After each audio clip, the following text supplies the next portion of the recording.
Star director Shankar ప్రస్తుతం disappointment లో ఉన్నాడు. ఆయన తాజాగా తెరకెక్కించిన చిత్రం గేమ్ చేంజర్. ఈ సినిమా సోషల్ బ్యాక్డ్రాప్ లో పొలిటికల్ కంటెంట్ తో తెరకెక్కింది.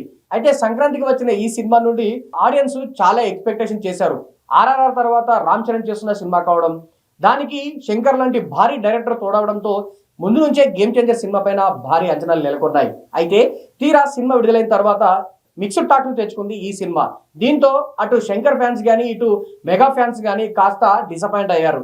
అయితే ఇక ఈ సినిమా విజయం పట్ల, ఈ సినిమాకి గేమ్ చేంజర్ సినిమాకి వస్తున్న రెస్పాన్స్ పట్ల తాను సంతృప్తిగా లేనని ఇటీవల శంకర్ కామెంట్ చేసిన విషయం తెలిసిందే.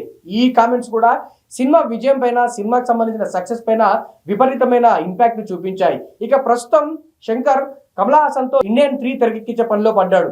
ఈ సినిమాకి సంబంధించిన షూటింగ్ చాలా కాల క్రితమే మొదలైంది. దాదాపు 60% ఆఫ్ షూటింగ్ కూడా ఇప్పటికే అయిపోయింది. తాజాగా ఇండియన్ 3 సినిమా గురించి శంకర్ మాట్లాడుతూ, ఇండియన్ 3 సినిమాకి సంబంధించి షూటింగ్ కూడా త్వరలో మొదలు కాబోతుంది. ఈ సినిమాకి సంబంధించింది ఇప్పటికే చాలా వరకు షూటింగ్ కూడా కంప్లీట్ అయిపోయింది. ఏదైతే కీలక పాత్రలు అనుకుంటున్నామో, కీలక సన్నివేశాలు అనుకుంటున్నామో అవి అతి త్వరలో షూట్ కంప్లీట్ చేసి మరో 6 నెలల్లో ఈ సినిమాని ముందుకు తీసుకొస్తామంటూ కూడా ఆయన చెప్పుకొచ్చాడు. అయితే గేమ్ చేంజర్ లాంటి మిక్స్డ్ టాక్ వచ్చిన సినిమా తర్వాత ఇండియన్ 3ని ఎంచుకోవడం అనేది ఇప్పుడు ఆడియన్స్ కాస్త నెగిటివ్ గా కామెంట్ చేస్తున్నారు శంకర్ పై. ఇప్పటికే గేమ్ చేంజర్ అండ్ ఇండియన్ 2 లాంటి ఫ్లాప్ సినిమాలను ఖాతాలో వేసుకున్నప్పుడు మరోసారి కాస్త ఆలోచించి ప్రాజెక్ట్ ను ఎంపిక చేసుకుంటే బాగుంటుంది శంకర్. ఇలాంటి సమయంలో ఇండియన్ 3 లాంటి సినిమా చేయడం అవసరమా అంటూ కూడా వాళ్ళు కామెంట్ చేస్తున్నారు.